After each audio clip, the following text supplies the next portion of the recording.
Today, Southern Gardening is in Brookhaven, visiting the beautifully developed landscape of our friend Shirley.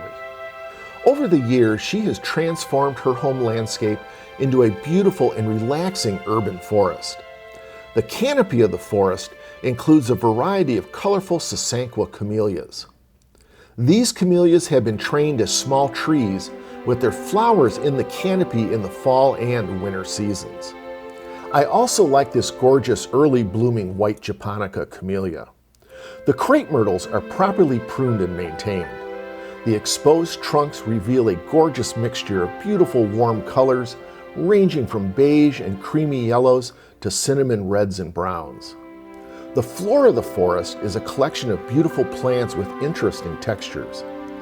The Japanese Fatsia foliage provides a coarse tropical texture to the garden. The leaves are a bright emerald green color and can be up to a foot in diameter. They have deep-cut lobes that resemble thick fingers. I love how they catch falling leaf debris. The flowers are produced in the fall in ball-shaped clusters. One plant that's really underutilized is the leopard plant, or Ligularia. Because of the round and shiny foliage, it has the common name of tractor seat plant. The yellow flower clusters are great for fall color. I love the gorgeous weeping lace-leaf Japanese maple and the finely dissected foliage with the very intricate patterns.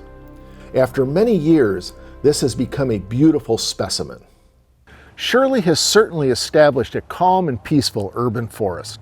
I'm horticulturist Gary Bachman, and I'll see you next time on Southern Gardening.